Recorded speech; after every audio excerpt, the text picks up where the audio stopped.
notre culte de Noël. Et comme c'est notre culte de Noël, je vais vous raconter une histoire de montagne, là où il y a de la neige. Alors c'était drôle parce qu'au premier culte, j'ai posé la question aux gens qui a déjà été à la montagne. Les gens n'ont pas trop l'air montagne à Orléans. Je pense que c'est plus plage. Enfin, je ne sais pas, pendant les vacances. Donc je vais retenter et je vais voir qui est déjà parti en vacances à la montagne, au ski. Ah, il y a un petit peu plus de monde au deuxième. Ok. Alors j'ai une histoire à vous raconter.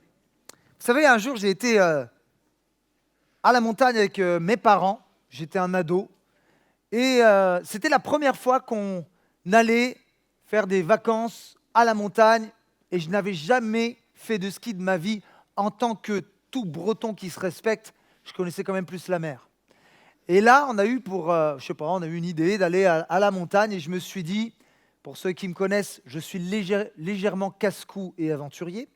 Et je me suis dit, pourquoi se contenter de faire la piste bleue, c'est pour les bébés, je vais directement faire la piste rouge. Et du coup, j'arrive avec mes skis très conquérants et je me mets en position comme ça. Et je ne connaissais pas trop, je vous avoue, le principe du tire-fesse. Et alors moi, je me tiens prêt et le tire-fesse arrive. Mais il ne m'a pas prévenu, le tire-fesse. Et il m'a emporté à tel point que j'ai perdu pied et que j'ai trébuché, je suis tombé par terre, sauf que le tire-fesse avançait et moi j'avançais avec parce que je n'avais pas lâché. Et sur des mètres et des mètres, j'étais traîné sur la neige et j'appelle ce monsieur comme ça, je ne connais pas son prénom, l'homme de la montagne. L'homme de la montagne me disait « Monsieur, lâchez ce tire-fesse !» Et moi, je ne voulais pas le lâcher à tel point qu'un de mes skis s'est détaché de mon pied et tombé en bas de la montagne. C'était une véritable catastrophe jusqu'au moment où je n'avais plus aucune force. Je me suis mis à lâcher le tire-fesse. Je me suis affiché devant absolument tout le monde. Et non seulement ça, quand je suis arrivé en haut de la montagne, j'ai descendu, et là je dois confesser publiquement, ça demande de l'humilité, j'ai descendu la piste rouge entièrement véridique sur les fesses. Mes premières vacances à la montagne n'étaient pas glorieuses. Mais cette histoire me fait penser à ceci. D'ailleurs, suscite une question que j'aimerais vous poser. Est-ce qu'on ne ferait pas un peu la même chose avec Dieu? Où Dieu est comme cette personne dans la montagne, nous on est accrochés à je ne sais quoi, et Dieu nous dit, il est temps que tu lâches, arrête de t'accrocher, arrête de rester accroché à ton passé. Arrête de rester accroché à tes souffrances ou à tes échecs. Cesse de t'accrocher à ta carrière ou à tes raisonnements. Et peut-être que quelqu'un a besoin de l'entendre. Cesse de t'accrocher à ce que tu crois être une sécurité. Il y a une parole de Dieu pour aujourd'hui. Et voici quelle est cette parole. Il est temps de lâcher prise. Et c'est le titre de mon message pour aujourd'hui. Lâche prise. Alors j'aimerais vous parler de deux personnages qu'on va retrouver ensemble dans les évangiles, que vous connaissez bien, qui ont eu des attitudes différentes face à deux situations que ces personnes ne contrôlaient pas. La première personne, c'est un homme et il s'appelle Hérode. Hérode était un homme, et c'est mon premier point, qui voulait contrôler. Alors on va faire un petit brin d'histoire, si vous me le permettez. Et je vais vous poser une question.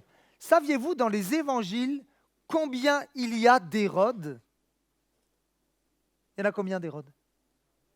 Combien? Ouais, il y en a, ils étaient au premier culte. Il ne faut pas tricher. Ouais, il y en a 5.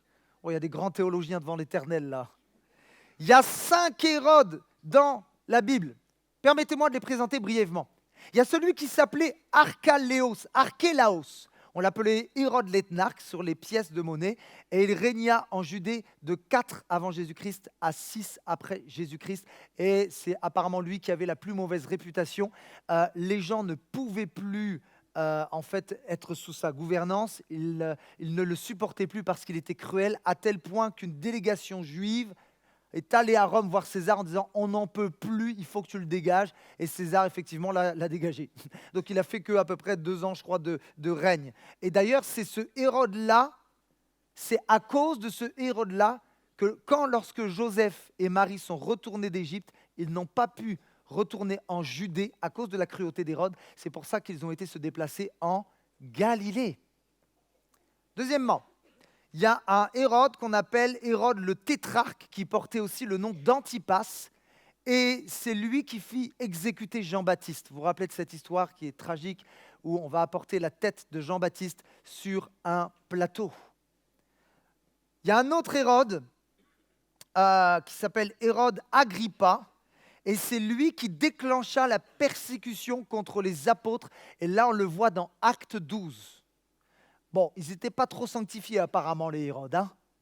Il y aura aussi un autre Hérode Agrippa, c'est le même nom, mais là c'est le fils de l'autre Hérode, et c'est lui que l'apôtre Paul va rencontrer encore une fois dans Acte 26-28, et c'est à Paul que ce Hérode dira « Hé Paul, tu vas me persuader bientôt de devenir chrétien !» Vous vous rappelez de cette histoire dans le livre des Actes? Et en étudiant la vie de tous ces Hérodes, je me suis gratté la tête et je me suis dit « Mais c'est pas possible !» J'ai réalisé un truc que je n'avais jamais réalisé en lisant les évangiles. Avez-vous remarqué que tous ces Hérodes ont vécu, alors soit au temps de Jésus ou soit au temps des apôtres? Ce que je veux dire par là, c'est qu'à plusieurs reprises, dans cette famille-là des Hérodes, Dieu a voulu les interpeller.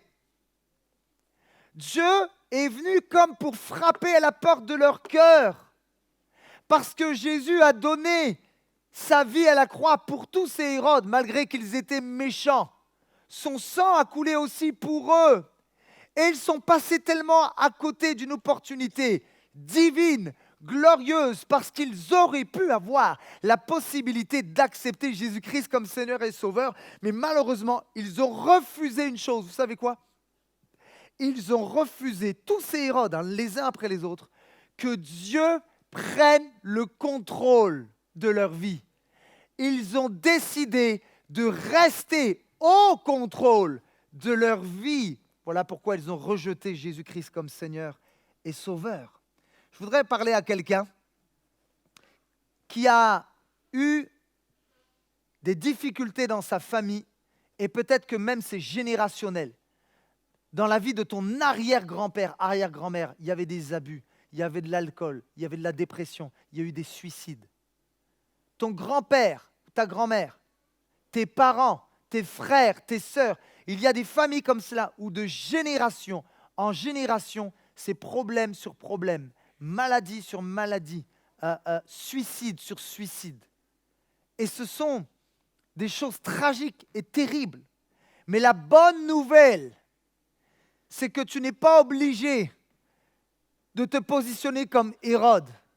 Tu peux faire le choix de te positionner en Jésus-Christ. Et la bonne nouvelle, c'est qu'en Jésus-Christ, tous liens générationnels sont brisés. Que quelqu'un dise Amen. Tu peux être celui qui arrête les cycles négatifs dans ta famille par ton positionnement en Christ. Alléluia. Oh, peut-être que dans ta famille, quand vous vous réunissez, c'est souvent pour annoncer des mauvaises nouvelles. On parle de choses négatives, mais j'aimerais te dire que si tu es en Christ, tu peux être celui qui va commencer à apporter la bonne nouvelle. Que quelqu'un dise Amen. Alors revenons à tous ces Hérodes, parce que j'en ai cité que 4 et il reste le 5e. Qui est le 5e? Eh bien, c'est le premier Hérode dont il est parlé dans les évangiles, donc évangile de Matthieu au chapitre 2, et on l'a appelé Hérode le Grand, et il a été le roi des Juifs de 40 à 4 avant Jésus-Christ. Et c'est d'ailleurs lui qui va entreprendre la reconstruction du temple à Jérusalem, et cette reconstruction va débuter en 19 avant Jésus-Christ. Voici quel est le contexte. Hérode le Grand règne sur la Judée, mais une nouvelle page de l'histoire va commencer à être écrite avec la venue d'un roi bien plus glorieux. Alléluia, son nom est Jésus. Alors j'aimerais vous lire dans l'évangile de Matthieu chapitre 2, voici ce qui se passe au temps du roi Hérode. Jésus était né à Bethléem en Judée sous le règne du roi Hérode. Or, des mages venant de l'Orient arrivèrent à Jérusalem. Ils demandaient « Où est le roi des Juifs qui vient de naître ?» Nous avons vu se lever son étoile et nous sommes venus lui rendre hommage. Il convoqua tous les chefs des prêtres et les spécialistes de la loi qui comptaient son peuple et il leur demanda où devait naître le Messie. À Bethléem, en Judée, lui répondirent-ils, car voici ce que le prophète a écrit. Et toi, Bethléem, village de Juda, tu n'es certes pas le plus insignifiant des chefs-lieux de Juda, car c'est de toi que sortira le chef qui, comme un berger, conduira Israël, mon peuple. Là-dessus, Hérode fit appeler secrètement les mages et se fit à préciser à quel moment l'étoile leur était apparue. Puis il les envoya à Bethléem en disant « Allez là-bas et renseignez-vous avec précision sur cet enfant. Puis, quand vous l'aurez trouvé, venez me le faire savoir pour que j'aille moi aussi lui rendre hommage. » Et là, j'ai envie de dire à Hérode « Espèce de menteur !» Vous savez, cette histoire me fait penser à quelque chose. Premièrement, Dieu avait un plan parfait pour l'humanité, parce que l'humanité était loin du cœur de Dieu. Le cœur tortueux de l'homme le séparait de la présence de Dieu. Mais dans la Bible et même dans l'Ancien Testament, Dieu montre sa miséricorde au travers de plusieurs prophètes qui vont prophétiser la venue d'un Messie, la venue d'un roi, mais qui ne sera pas comme les autres rois humains. Et cette venue annonce que ce roi va venir pour guérir ceux qui ont le cœur brisé, pour soulager les opprimés et pour libérer les captifs. Il fallait que ce roi vienne sur la terre afin que nous puissions recevoir le salut en abondance, la vie en abondance. Mais il y en a un qui n'était pas OK avec ça. Satan. Et Satan a mis tout en œuvre pour que le plan parfait de Dieu le Père ne s'accomplisse pas. Alors Hérode va faire toutes sortes de tentatives pour avorter la venue de Jésus en tant que roi. Je voudrais parler à quelqu'un. Il y a peut-être des gens qui se sont levés contre toi. Tu as peut-être reçu des paroles de dévalorisation, de condamnation, qui sont venus te rabaisser, peut-être même te freiner dans ton appel. Dieu a un appel pour toi, est-ce que tu le sais? La Bible dit que Dieu a préparé des plans, des projets en avance, avant ta naissance, avant que tu sois formé dans le sein de ta mère. Dieu te connaissait par ton nom. Et Dieu avait même décrété dans son ciel de gloire qu'il avait des projets de paix et non de malheur, un avenir et de l'espérance, que quelqu'un dise Amen.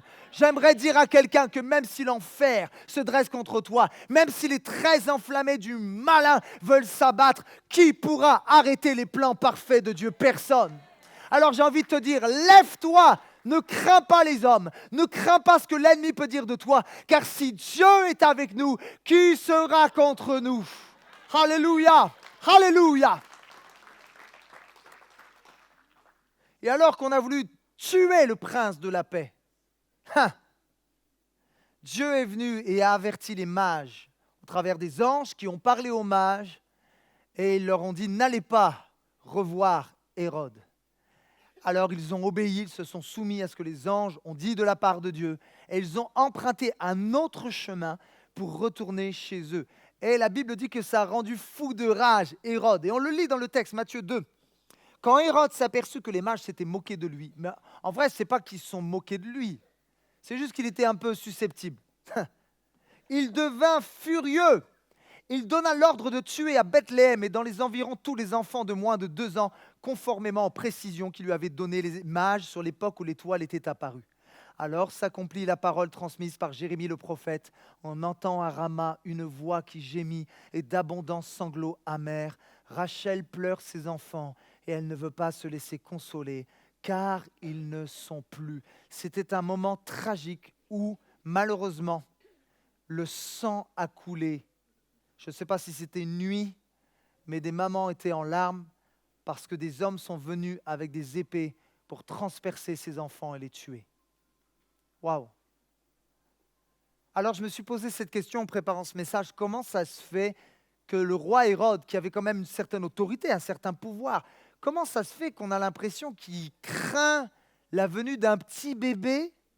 De quoi a-t-il peur? Pourquoi on en veut à Jésus? Pourquoi Hérode prend une décision si cruelle et sanguinaire? Il faut comprendre le contexte. C'est que dans la vie d'Hérode, tout n'était pas rose. En fait, sa vie familiale était compliquée. Parce que Hérode, les historiens disent qu'il s'est marié à plusieurs femmes. Donc, Hérode a eu plusieurs fils. Ses fils, donc certains c'était des frères, d'autres des demi-frères. Vous savez, il y a toujours quelqu'un qui veut être calife à la place du calife. Et donc ses fils se chicanaient pour essayer de prendre le pouvoir. Vous savez qu'il y a un des Césars qui s'est fait assassiner par son propre fils. C'est bien connu. Et en fait, certains de ses fils ont même comploté les uns contre les autres, même jusqu'à les comploter contre leur propre père. Et les historiens disent qu'Hérode le Grand fit assassiner plusieurs de ses propres fils. Les historiens même vont jusqu'à dire que Hérode le Grand a fait assassiner une de ses propres épouses. Donc, Hérode était un homme qui a été abîmé par les trahisons, abîmé par les complots dans sa propre famille.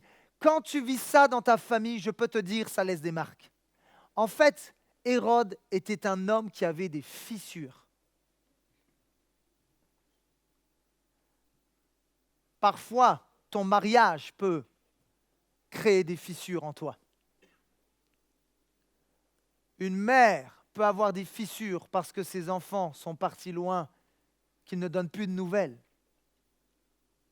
La vie, parfois, engendre des fissures qui vont avoir des répercussions sur nos émotions, sur nos pensées, sur notre manière de parler, sur nos priorités, sur tout un aspect de choses.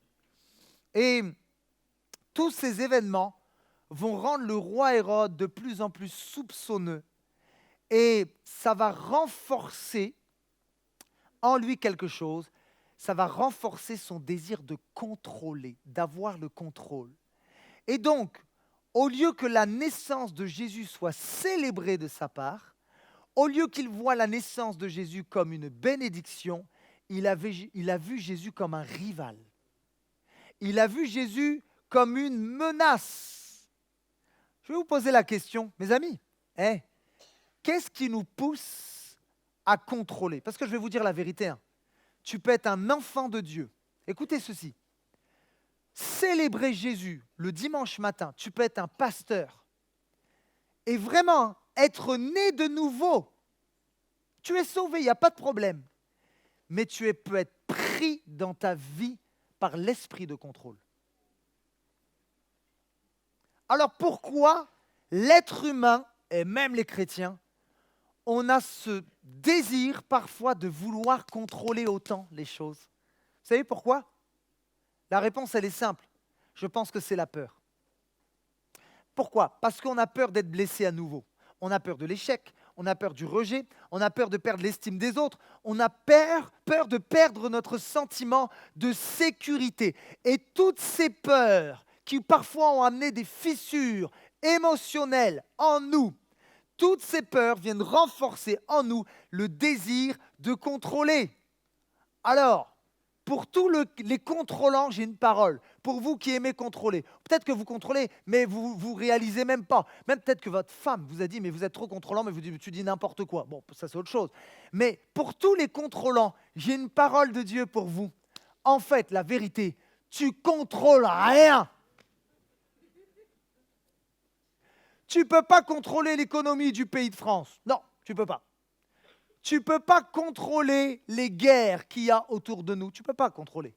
Tu ne peux pas contrôler les catastrophes naturelles. Tu ne peux pas contrôler le jour de ta mort. Personne ne sait quand il mourra. On ne peut pas contrôler le retour de Jésus-Christ. Personne ne connaît le jour de son retour. Donc, au final, toi qui aimes contrôler, la vérité, c'est que tu ne contrôles rien. Amen quand même.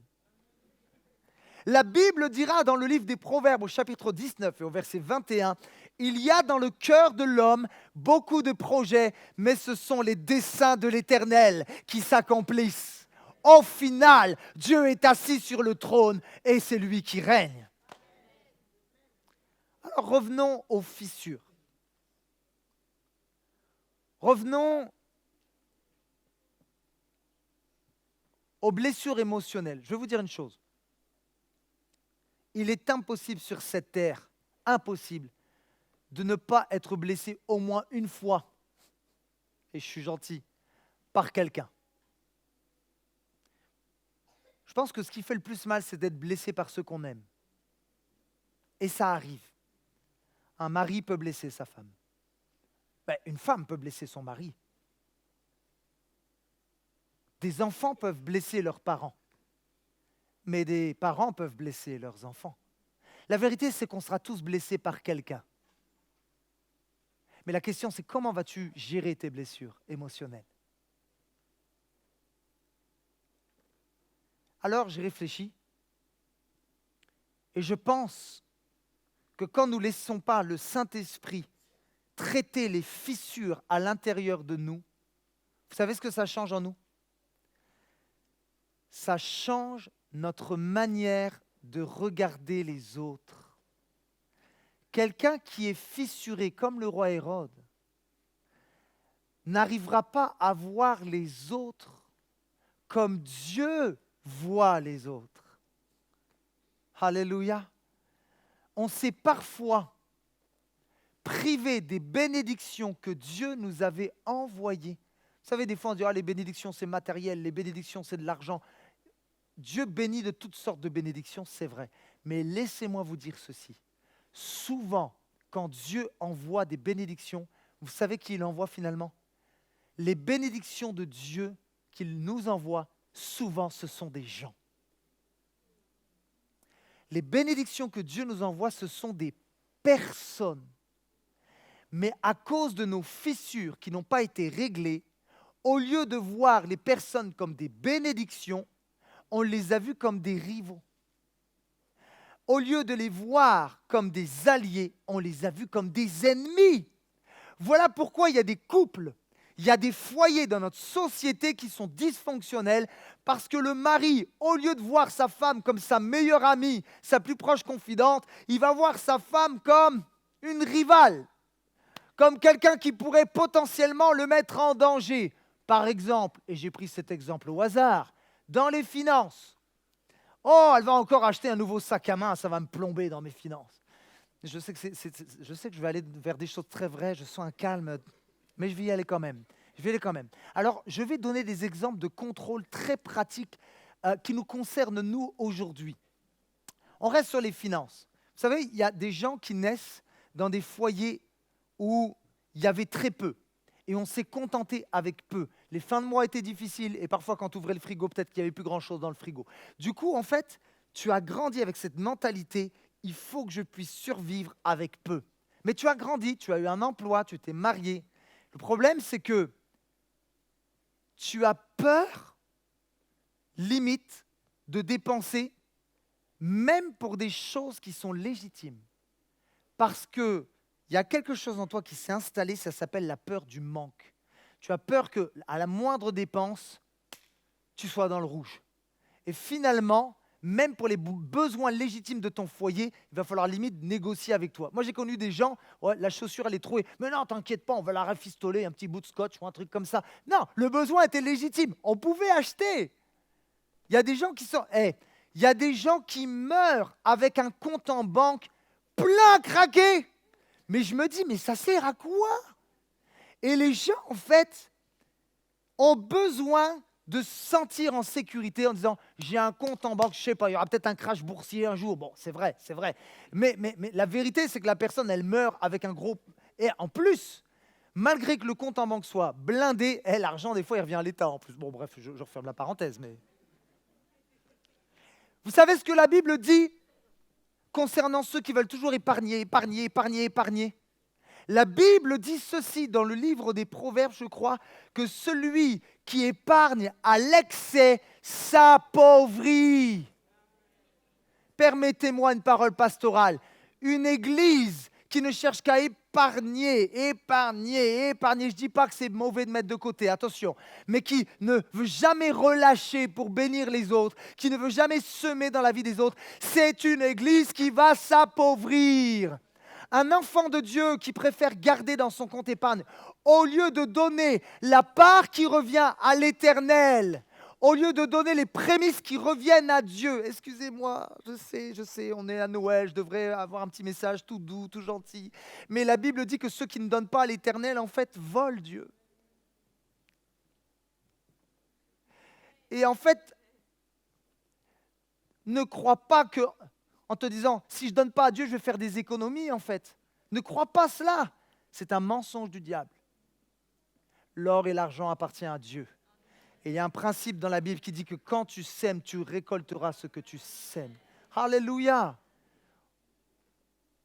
Le contrôle. Là, j'ai parlé des finances. Mais vous savez, et là, je vais parler aux parents. Parce que je suis papa de 3 enfants. Vous savez, les enfants sont un miroir pour nous. Mes enfants m'ont appris sur moi-même. Et mes enfants m'ont révélé que les domaines où je croyais être OK, ce n'était pas si OK que ça en fait. Ouais. Alors, je vais donner un exemple. Il y a des parents qui vont tout choisir à la place de leurs enfants. Ils vont choisir quelles études ils doivent faire. Limite, ils vont choisir le futur conjoint de leur fille ou de leur fils. Je vois déjà des pères qui disent « oui, et je l'assume. » Oui, je vois des mères qui vont se transformer quand le futur beau-fils va arriver. Les yeux vont devenir des yeux de feu. Et le beau-fils va passer dans le bureau. La vérité, ce que Dieu m'a révélé sur moi, et là je parle de moi, c'est que j'ai voulu parfois surprotéger mes enfants. Vous savez, c'était quoi l'excuse? Même ma femme, elle me l'a déjà dit. Greg, pourquoi tu débarrasses le verre et l'assiette de ta fille de 9 ans qui a des bras, des mains, des jambes et qui est capable de le faire? Et je me donnais, ouais, mais c'est pour son bien, elle est fatiguée, tatati, tatata. Et ma femme me disait, Greg, je vais te dire une chose, en faisant ça tout le temps, tu ne l'aides pas. Oui, mais parce que tatati, tatata. On se donne cette excuse parfois. Si je fais ça, mon chéri, c'est pour ton bien. La vérité, c'est que ce n'est pas vrai. C'est pas vrai. C'est parce que toi, tu as besoin de te sentir en sécurité en tant que parent. Mais quand tu fais tout à la place de tes enfants, quand tu veux les surprotéger, attention, en tant que parent, on est appelé à les protéger, mais pas à les surprotéger. Parce que quand on veut être des parents qui décident de tout, qui font tout à la place de nos enfants, eh bien, nous ne protégeons pas en réalité nos enfants, nous les affaiblissons en les rendant irresponsables. C'est cadeau, c'est au passage, vous en faites ce que vous voulez.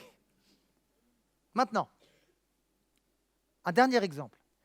Il y a certaines églises qui ne grandissent pas parce que le pasteur veut tout contrôler. Et quand on lui dit « Hey, tu vois, cette personne dans l'église, elle a un feu pour le Seigneur, je crois qu'elle a un appel au ministère. Oh, on va se calmer doucement, hein. T'inquiète pas, plus tard, on verra plus tard. » Mais il y a des pasteurs, ils ne peuvent pas céder la chair à un autre. C'est à eux toujours de prêcher, c'est à eux de tout contrôler. Ils sont partout, partout, parce qu'ils veulent avoir une main mise sur tout ce qui se fait. Alors je comprends qu'il y a des notions de responsabilité quand on est un responsable spirituel, mais quelqu'un qui veut tout contrôler, notamment un pasteur qui contrôle tout, je vous assure, son église ne décollera pas. Une église ne peut pas décoller qu'avec un seul homme. Une église est un corps et chaque membre de ce corps a une utilité. Que quelqu'un dise Amen. Alléluia. Que chacun prenne sa place dans l'église du Seigneur. Et je vous demanderai de prier pour moi afin que Dieu me garde d'être un pasteur contrôlant. Amen. La vérité, c'est que quand on a le contrôle, on croit maîtriser. Mais je l'ai dit qu'en fait, tu maîtrises rien. Parce que celui qui a un esprit de contrôle se fait lui-même contrôler par un esprit de peur. Le contrôle peut te rendre esclave. Le contrôle peut même aller jusqu'à devenir maladif. L'esprit de contrôle, et on l'a vu avec Hérode, ne permet pas à Jésus de prendre toute la place.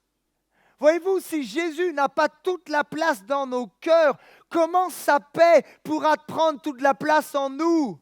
Si tu ne laisses pas Jésus prendre toute la place dans ton foyer, dans tes finances, dans tes pensées, dans tes priorités, comment la joie du Seigneur sera ta force?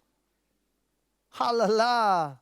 Le contrôle, j'irai plus loin, étouffe l'action du Saint-Esprit. Il nous enferme dans un esprit de limitation. Laissez-moi vous dire une chose. Le Saint-Esprit nous appelle à faire des choses, et je le dis, qui sont inconfortables. Le Saint-Esprit, quand on marche avec lui, nous appelle à mettre le pied en dehors de la barque. Chaque personne qui ne laissera pas le Saint-Esprit être au contrôle, le diriger, peut-être venir secouer un peu ses plans, sera une personne qui vivra dans un esprit de limitation. Mais quand l'esprit de vérité, alléluia, nous conduit et nous dirige, oui, ce n'était peut-être pas prévu dans ma tête et dans mes pensées, mais je sais que si c'est de Dieu, alors il m'amènera à bon port, à bonne destination, parce que le Saint-Esprit sait ce qu'il est bon pour moi. Alléluia. Alléluia. Le contrôle étouffe l'action du Saint-Esprit. Mais quand tu laisses la place à Jésus, tu n'es plus dirigé par tes peurs. Il y a des personnes ici, vous êtes dirigés par vos peurs. Vous prenez des décisions parce que c'est la peur qui vous pousse à prendre ces décisions. Vous ne voulez pas vous l'avouer, mais c'est la vérité. Mais je viens de la part de Dieu vous dire ceci. Cesse d'être contrôlé par tes peurs qui te poussent à faire des actions qui sont contraires au plan parfait de Dieu pour ta vie. Amen. Il est temps de ne plus marcher par la peur, de ne plus être dirigé par nos peurs, mais de commencer à être dirigé, vous savez par quoi? Par sa voix.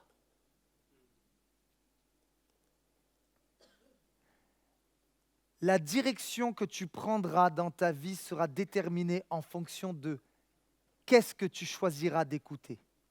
Choisis-tu d'écouter tes peurs qui t'amèneront dans une direction, ou choisis-tu d'écouter sa voix qui t'amènera dans la bonne direction? Qu'est-ce que Jésus va dire dans les évangiles? Mes brebis écoutent, entendent ma voix et elles, et elles me suivent. Et elles me suivent. La Bible dit, l'Éternel est mon berger. Je ne manquerai.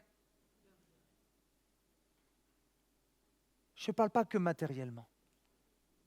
Je crois que ceux qui entendent la voix du bon berger et qui le suivent ne manqueront pas de la paix merveilleuse du Seigneur. Ceux qui suivent le bon berger, ceux qui écoutent la voix du bon berger, seront plus remplis de sa joie que par un esprit de crainte et de peur. Il est temps de commencer, je sais que c'est une parole pour plusieurs, de suivre la voix du bon berger. Alors, la semaine dernière, avec Pasteur Serge, on a fait un contrôle qualité pour voir quel était notre niveau d'amour. Vous vous rappelez? Eh bien, aujourd'hui, j'aimerais qu'on fasse un autre contrôle qualité pour réaliser notre niveau de contrôle. Pour voir si on est plutôt contrôlant ou pas. Vous êtes prêts? Je me mets dedans avec vous, on est ensemble. Alors, voici quelques questions qui nous permettront de voir si on est plutôt contrôlant. Première question. Sommes-nous obsédés par le fait que tout se passe bien? Je laisse un temps de réflexion. Deuxièmement, nous mettons-nous en colère lorsque les choses ne se passent pas comme nous, on l'avait prévu? J'ai écrit ça dans mes notes. C'est fou comment des petits détails peuvent engendrer un aussi grand chaos dans nos pensées. Vous savez, on approche des fêtes. Je vais prendre un exemple. C'est fictif, mais je pense que ça va parler à certains. Avez-vous ah, avez-vous réfléchi à ça? C'est fou parfois comment des petits trucs, hein, des choses sans importance nous volent notre joie et nous pourrissent notre journée. Alors, imagine, tu prépares le réveillon de Noël pour ta famille, tu es toute contente, tu as fait les courses chez Leclerc, tu as acheté ton poulet, tu as acheté les petites verrines. Et bien sûr, je sais que pour certaines sœurs, la décoration vous tient beaucoup à cœur. Et c'est très bien, c'est très bien. Alléluia. Vous savez, les maris, on a une vision large. Et vous, les sœurs, Dieu vous a donné les détails, le sens du détail. Gloire à Dieu pour les sœurs. Bon, nous, si on a le poulet dans l'assiette, les hommes, on est contents. Non, non, vous, c'est les petits détails, les petites bougies, les couleurs sont très importantes. Nous, si c'est pas raccord, c'est pas grave. Nous, si on a le verre de vin avec le poulet, c'est bon. Ça parle à quelqu'un.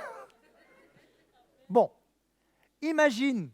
Bon, je ne parle pas qu'aux sœurs, hein, il y a peut-être des frères qui sont dans les détails aussi. Tu vas à Leclerc et tu te dis, ma déco, c'est du rouge.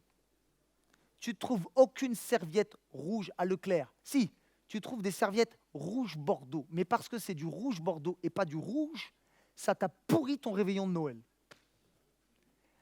Alors certains pourraient dire, pasteur, c'est un petit peu excessif. Je ne pense pas que je suis si excessif que ça.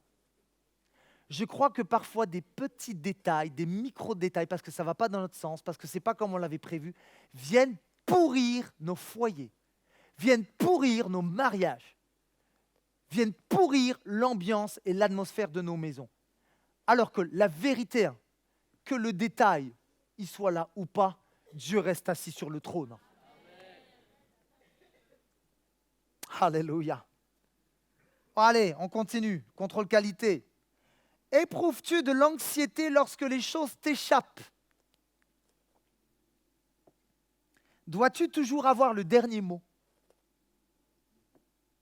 Dois-tu te justifier continuellement? Crains-tu que tout ne devienne incontrôlable? J'ai une amie, elle m'a dit, alors il y a un mot pour ça, c'est une sorte de phobie, mais j'ai oublié le nom de la phobie. C'est une phobie du lendemain, une phobie de ne pas contrôler son planning ou son agenda. C'est une phobie moi, que je n'ai pas trop. Alors ma femme, elle voudrait peut-être que je l'ai un peu plus, cette phobie-là. Mais elle me dit, si je ne maîtrise pas sur une semaine, 1 mois ou 6 mois mon agenda, c'est comme si je suffoque. Je ne suis plus en contrôle, je perds le contrôle. Oh, ça parle à quelqu'un peut-être. Et allez, dernière question. Résistes-tu à essayer les idées des autres? Parce que oui, c'est bien connu, nos idées sont toujours les meilleures. Mais la vérité, c'est que seul, on va peut-être plus vite, mais ensemble, on va plus loin. Amen. Alors, je terminerai par cette citation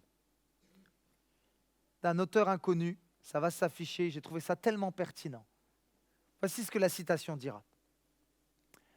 Le contrôle se déguise en autre chose que ce qu'il est. C'est tellement vrai. On appelle le contrôle sécurité. On appelle le contrôle bienveillance. Mais la réalité, c'est que le contrôle a un prix. C'est le prix de la solitude, c'est le prix de l'anxiété et c'est le prix de la frustration. Donc j'aimerais dire à quelqu'un dans ce lieu, ou quelqu'un qui nous écoute sur Internet, choisir d'avoir un esprit de contrôle fera toujours de toi un perdant dans l'histoire. Quelqu'un qui est contrôlant, c'est quelqu'un qui n'est pas libre. C'est quelqu'un qui est emprisonné. Alors, il est temps de lâcher prise. Il est temps de lâcher le tire-fesse. Amen quand même. Alors, on a vu que Hérode était un homme contrôlant et parce que ses peurs l'ont poussé à contrôler, il a fait des choix qui étaient terribles et qui ont eu des répercussions malheureuses et désastreuses. Mais j'aimerais, pour conclure, vous parler d'un deuxième personnage. Et cette personne, vous la connaissez bien. Même les non-chrétiens la connaissent. Elle s'appelle Marie. Et Marie est un exemple de soumission. Alors on va tout de suite se plonger dans le texte, Parce que ce texte nous parle de Marie. Et voici ce que les évangiles nous disent. 6 mois plus tard, Dieu envoya l'ange Gabriel dans une ville de Galilée appelée Nazareth, chez une jeune fille liée par fiançailles à un homme nommé Joseph, un descendant de David. C'est pour ça qu'on appelle Jésus fils de David. Cette jeune fille s'appelait Marie. Et l'ange entra chez elle et lui dit « Réjouis-toi, toi à qui Dieu a accordé sa faveur. Le Seigneur est avec toi. » Et Marie fut profondément troublée par ces paroles. Elle se demandait ce que signifiait cette salutation. Et l'ange lui dit alors « N'aie pas peur. » Je m'arrête là. Je veux dire de la part de Dieu à quelqu'un dans ce lieu. N'aie pas peur. Et je veux le répéter encore une fois. N'aie pas peur. N'aie pas peur des gens. N'aie pas peur des paroles qui ont été prononcées sur toi. N'aie pas peur peut-être de certains collègues de travail qui sont désobligeants envers toi. N'aie pas peur de ton patron. Oui, respecte-le, mais ne crains pas les hommes. N'aie pas peur du lendemain. N'aie pas peur. D'ailleurs, au passage, saviez-vous combien il y a de n'aie pas peur dans la Bible? 365. Il y a un n'aie pas peur pour chaque jour. Amen, amen, amen. Alléluia. L'ange lui dit alors, n'aie pas peur Marie, car Dieu t'a accordé sa faveur. Voici bientôt tu seras enceinte et tu mettras au monde un fils, tu le nommeras Jésus. Il sera grand, il sera appelé fils du Dieu très haut et le Seigneur Dieu lui donnera le trône de David, son ancêtre. Il régnera éternellement sur le peuple issu de Jacob et son règne n'aura pas de fin. Marie dit à l'ange, mais comment cela se fera-t-il puisque je suis vierge? L'ange lui répondit, l'Esprit Saint descendra sur toi et la puissance du Dieu très haut te couvrira de son ombre. Il y a encore une partie, je crois. C'est pourquoi le saint enfant qui naîtra de toi sera appelé fils de Dieu. Et c'est extraordinaire la réponse de Marie. Alors Marie répondit, je suis la servante du Seigneur, que tout ce que tu m'as dit s'accomplisse pour moi. Et l'ange le quitta et tout le monde dit, Amen. Je vais conclure avec ça. On m'a fait signe que c'était bientôt la fin. Je déteste le temps, vivement le ciel, il n'y aura plus de temps au ciel. Mais je me soumets au temps quand même. En fait, Marie, elle va nous enseigner quelque chose de tellement important. Et vous savez, quand j'ai préparé ce message, ça m'a parlé. Mais je crois qu'on est tous dans le même bateau, les amis.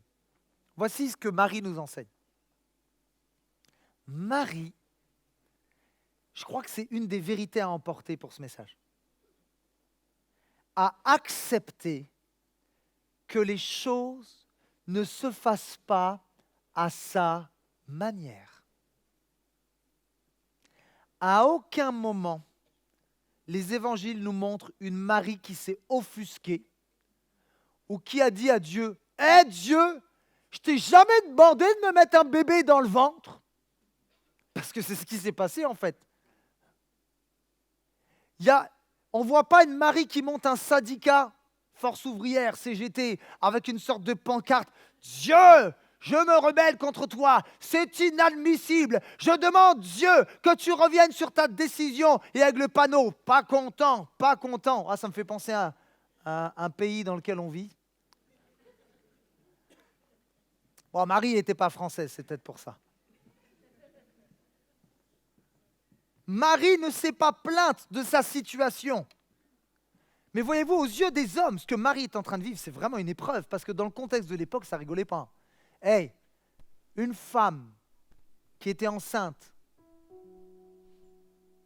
avant le mariage, c'était très, très, très, très mal vu, déjà. Mais deuxièmement, certains ont dû penser, c'est sûr, qu'elle avait trompé son fiancé avec un autre gars. Et à l'époque, ça valait la lapidation. Hein. Vous vous rappelez de la femme adultère? Heureusement que Jésus est intervenu. Hein. Donc, ce qu'elle vit là, aux yeux des hommes, ça semble être une épreuve. Quelque chose d'imprévisible, quelque chose qu'elle n'avait pas préparé dans sa tête et dans son cœur. J'aime tellement cette citation d'un écrivain qui est maintenant auprès du Seigneur, il s'appelait Bob Gass. Il va dire ceci, c'est tellement fort ce qu'il dit. Bien souvent, ce qui ressemble à une épreuve est une occasion pour Dieu de vous montrer qu'il vous aime et qu'il veut prendre soin de vous.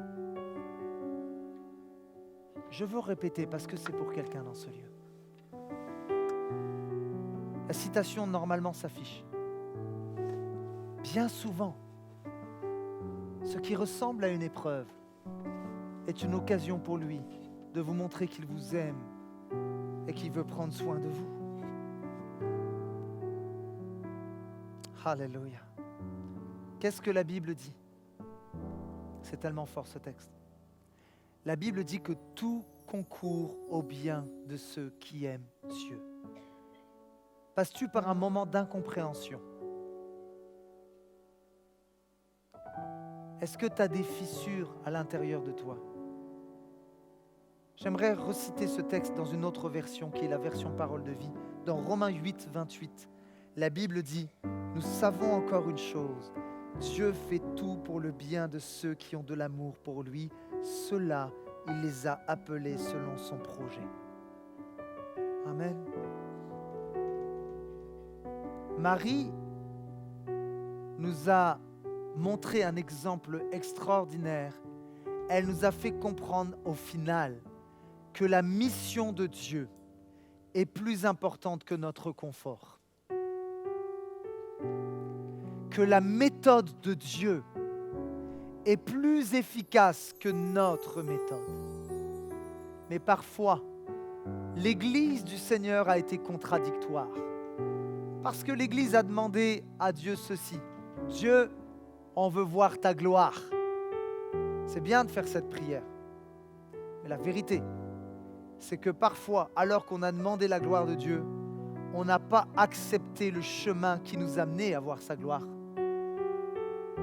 Parce que le chemin qui nous amène à voir la gloire de Dieu, je vais te dire une chose, ne ressemble pas à ton chemin. Ne ressemble pas au plan que tu t'es fait dans ta tête. Je vais vous donner un exemple. C'est un exemple pour les hommes. Les hommes, ouvrez les oreilles. Alors je me mets dedans. Peut-être qu'il y a des hommes parfaits dans cette salle, mais je pense que vous allez vous reconnaître. Et les femmes, et les sœurs, et les dames. Écoutez ceci. Vous savez ce que les hommes détestent? Je sais que ça va faire sourire certains. Les hommes détestent particulièrement que leurs femmes leur disent quoi faire lorsqu'ils sont au volant. Imagine, tu vas à une soirée avec ta chère et tendre et que le GPS t'indique une direction. Et toi, tu te dis, je fais ce que le GPS me demande. Sauf que ta femme connaît mieux ce trajet que toi parce que c'est son trajet pour aller au travail. Donc, elle l'emprunte tous les jours. Elle connaît les raccourcis. Donc, à un moment donné, pendant le trajet, elle va te dire, chérie, je pense qu'il serait plus souhaitable de prendre cet embranchement parce qu'on arrivera plus vite. Croyez-vous que la réponse souvent des hommes tellement gentleman, c'est « Oh chérie, c'est tellement pertinent, judicieux ce que tu me demandes de me faire, mais je vais exécuter, ma femme, ce que tu me demandes de faire. Oh, quelle bonne idée, ma chère et tendre. Malheureusement, je dois confesser mes péchés devant Dieu et devant vous. Ça m'est arrivé quand ma femme m'a parlé que j'étais au volant, de donner plutôt ce genre de réponse. Bon, chérie, laisse-moi faire, c'est moi qui pilote et je connais le chemin. Il y a un grand temps de repentance pour les hommes là. Mais la vérité, vous savez ce qui est triste? Vous savez ce qui est triste? C'est que nous fassions si peu confiance à celui qui est le chemin. Il est dit de Jésus qu'il est le chemin, la vérité et la vie. Et il est possible, il est même certain qu'à plusieurs reprises dans ta vie, le Saint-Esprit est venu par un murmure doux et léger t'appeler par ton nom en te disant « Hé, Sylvie, Tiffaine, Michael, Jérémie, je te conseille ce chemin, prends-le, parce que je sais ce qui est bon. » Et on a fait comme ce mari au volant. « Hé, Seigneur, c'est moi qui pilote. Je connais le chemin. Faisons confiance, mes amis, à celui qui est le chemin.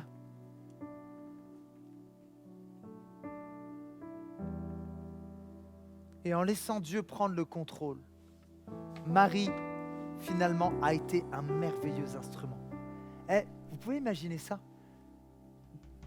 Marie avait Dieu dans son ventre.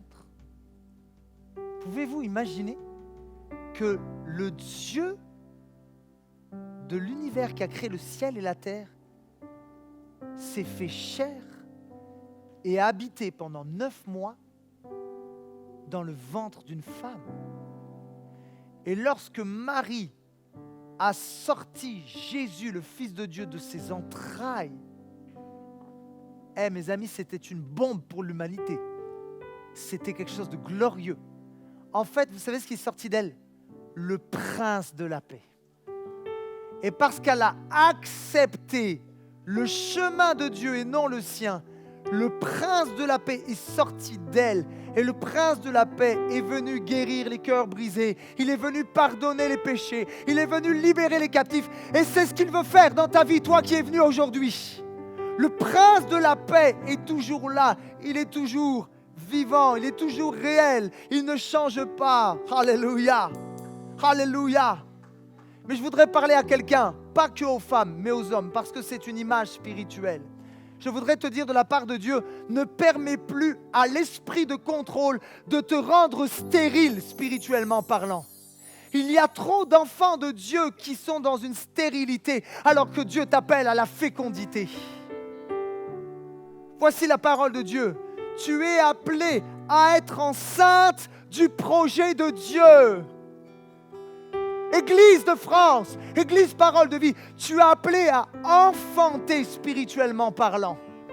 Mais ce qui est dommage, c'est que comme parfois on a voulu prendre le contrôle, au lieu de laisser Dieu prendre le contrôle, vous savez ce qu'on a fait, excusez-moi, c'est un petit peu cru, mais on a procédé à des avortements dans nos églises. Des avortements spirituels. On a avorté quelque chose que Dieu avait mis dans nos entrailles. Je parle à quelqu'un, il y a peut-être des écrivains dans ce lieu. N'avorte pas ce projet pour écrire un livre à la gloire de Dieu. Il y a des gens, vous avez reçu des choses, peut-être pour les enfants, peut-être pour la mission. Il y a des gens, Dieu a mis un potentiel. Vous êtes enceinte de quelque chose. Il y a des gens, il y a des compositeurs dans ce lieu, des gens qui sont appelés à écrire des chants pour Dieu. Il y a peut-être des futurs prédicateurs dans ce lieu. Oh, je t'en prie de la part de Dieu. Oh, n'avorte pas le plan de Dieu pour ta vie. Il est temps d'accoucher au nom de Jésus. Amen. Alléluia. Alléluia. Comment on va le faire alors? J'appelle les chanteurs à s'approcher. Comment on va le faire? En fait, ça semble simple, mais je vous assure que ça change tout. Il faut que tes peurs soient remplacées par l'amour. Que ce qui te pousse à prendre des décisions ne soit plus la peur. Oh, je n'avais pas prévu de dire ça. Je parle à une jeune fille, ou je parle à une fille, à une femme. Tu as tellement peur de rester seule, vieille fille, célibataire, excusez-moi, que tu es prête à te jeter au cou du premier venu qui va te dire « Oh, t'es belle !» Ne fais pas ça. Ne fais pas ça. Je prie que la peur ne te pousse pas dans ta vie sentimentale à prendre des mauvaises décisions. Jésus a le pouvoir de te libérer de la peur. Pourquoi? Il est le prince de la paix. Il est temps que la peur soit remplacée par l'amour. Arrête d'avoir peur d'être blessé par les autres. Vous savez, il y a des gens, quand ils sentent qu'il y a quelque chose qui vient, ils vont être comme des... Vous savez, les escargots là qui se mettent dans leur coquille. Il y a des personnes, à chaque fois, vous fuyez. Dieu vous donne des opportunités. Dieu ouvre des portes, professionnellement parlant, relationnellement parlant. Mais à chaque fois, la peur vous rattrape et vous passez à côté. ils sentent, c'est pas possible, on ne peut plus vivre comme ça. Arrête d'être cet escargot qui se replie dans sa coquille. Parce que la Bible dit de toute façon que si Dieu est avec nous, qui sera contre nous? Il est temps que la peur soit remplacée par l'amour. C'était le message d'aujourd'hui. J'ai terminé, on peut maintenant fermer les yeux.